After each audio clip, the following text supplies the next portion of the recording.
A chantada para min representa unha referencia cun nome. Un nome, Xosé Manuel Silva, alias Cuqui, que sempre foi un bo compañeiro, con que compartín todo o que se poida imaginar e máis, pero é moi difícil de imaginar todo o que nos levamos compartido nesta vida. Cando estaba escribindo esta novela, como sempre fago nas miñas historias, presento personaxes que teñen unha certa ocupación dentro da historia que se poden transportar no tempo porque lles acae a función que poidan ter dentro da historia. Quero poñer como exemplo o caso dunha historia que contei que se chama A lenda de Ventura, na cal a maioría dos personaxes son compañeiros meus da vida que transportei ao século XVIII, porque é moi fácil, porque os personaxes, os caracteres, non teñen por que variar ao longo da historia da humanidade, simplemente teñen a súa circunstancia. Neste caso, hai un personaxe moi divertido, moi interesante, que é un animador cultural dunha casa de tolerancia. Unha casa de tolerancia non era o mesmo que un prostíbulo.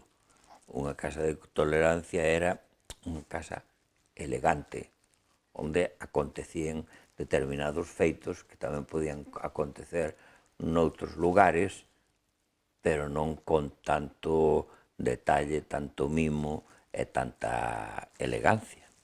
Veume á cabeza o facer aparecer un personaxe que era necesario na historia, que coincidía polas características fundamentalmente musicais de adorador da música, como podía ser o meu compañeiro de vida, Xosé Manuel Silva, alias Cuqui de Chantada. Cando ti pensaches en escribir este libro, se non me lembro mal, é un libro que che levou tempo, é normal que che levara tempo. Estábamos alá por Bruselas, se non me lembro mal, cando empezaches coa idea dele. Xa fai uns cuantos anos. De 10 para arriba. De 10 para arriba. A historia do cogumelo, que é o home do libro, é un personaxe absolutamente brutal, cheo de eros e de tanatos, cunha vida durísima, que eu creo que representa esa parte da emigración que non conocemos, a que non é exitosa, a que non voltou a Galicia facendo unha casa cunha palmeira e dicindo que todo lle había ido moi ben, senón os que ficaron alá, e isto non solamente ficou, son morreu. Bueno, morreu non, mataron, un asesinato comprado, ou sea, cunha... Vamos, por lo menos eu penso que é comprado, cunha complexidade grande, pero por outro lado, o libro do Xavier é un... Eu penso que é unha gran obra, penso que é a mellor que escribiu, para min, pero é un libro cheo de investigación. O sea, é dicir, a calidad dos elementos investigados non somente na parte xudicial, senón na parte da historia, no que se refire ao nazismo na Argentina, os alemáns, os holandeses, nun lugar que prácticamente era desconocido no mundo, pero que tiña materias primas que lle interesaban ao mundo, non? Entón, ali hai as pasións máis grandes, pero sobre todo o que penso que ten o libro é eses pequenos cambios na vida que che poden levar a que a tua vida cambie de A a B. Entón, o cogumelo, decía Xavier esta tarde falando, podería haber sido o administrador dos bens dos seus irmãos, perfectamente ben, se non se levara mal coa cuñada. Que a cuñada considerouno como negativo xusto cando entrou na porta, xuzgouno a priori. Bueno, pois, ese azar da vida tan ben escrito eu creo que forma parte da esencia do libro. O sea, non podemos loitar contra o propio destino, porque o destino lévanos, o único que sí podemos facer é vivir a vida diaria. E aí o cogumelo penso que o bon e o malo vivíao coa mesma intensidade. O sea, era un home profundamente intenso. Eu o que lle preguntaría ao Xavier é sempre se interesaron as historias complicadas da Argentina. O sea, cousas que pasaron na Argentina, pois o libro que escribiches sobre Colonia e o tráfico que había coa Patagonia tamén. O sea, hai algún motivo nesa, diría eu, búsqueda da verdadeira historia da emigración ali, ou súrxete polos elementos que vas vindo? Pois esa pregunta tamén quixera eu que eu fose capaz de respondela. Nunca sabe onde chega a razón e ata onde chega a paixón. O que sí podo dicir é que calquera persoa que se criase en Galicia en máis dos nosos anos ten dúas referencias inevitables fora deste mundo inmediato, que se chaman Habana / Cuba, Buenos Aires / Argentina. Non se salva a ninguén. Se eu me poño agora a analizar o que levo escrito, pois eu diría que as pezas literarias que fixen que teñen maior intensidade literaria, nunca mellor dito, que teñen maior capacidade de suxestión, que teñen, digamos, un estilo máis definido, teñen que ver ou con Cuba ou coa Argentina. Ora ben, dentro da Argentina hai un territorio bravo, un territorio de difícil supervivencia, sobrevivir ali é moi complicado, que é o da Patagonia. Neste caso, baseado en documentos policiais e xudiciais clarísimos, aparece un personaxe único, extraño, como ti dis, un sobrevividor constante naquela circunstancia difícil, que é o tal do cogumelo, do personaxe central da historia, porque realmente esta novela non é unha historia, esta novela é a historia de como se chegou a historia dese personaxe tan complicado do que ti falabas.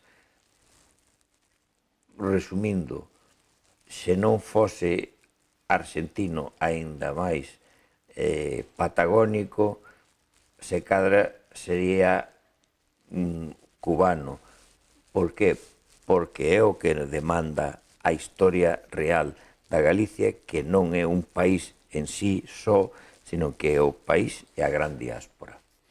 Ademais que hai unha interrelación cubana-argentina no libro, hai unha trama cubana-argentina, pero o que dice o Xavier da Patagonia, eu digo a miña percepción do libro, non é il é o que sabe do libro, é que, inda que os personaxes son os mismos en Buenos Aires que na Patagonia, como na Patagonia non hai nada que estorbe a personalidade, surxe moito máis brutal todo o que é a vida, non? Porque a Buenos Aires, pois claro, podeste supoñer que unha animalada feita na Casa de Tolerancia de Madame Ibón, que era a Casa de Tolerancia máis conocida da Argentina, naquele todo glamour que tiña, non é o mismo que cando está a mesma brutalidade feita na Patagonia, que non hai ningunha decoración. O sea,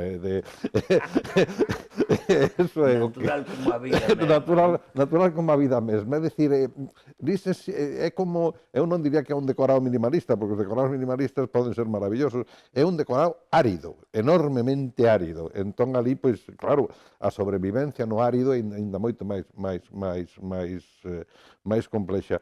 Outra cousa que dice o Xavier, que é unha verdadeira historia, é que cando eu vos decía antes que para min o libro ten unha parte non solamente de descripción de persoas cunha precisión, bueno, coa precisión clásica do Xavier, buscando frase por frase, palabriña por palabriña, o que quere decir, pero eu penso que se ti lle retiraras ao libro todo o que fala do cogumelo, seguiría sendo un gran libro.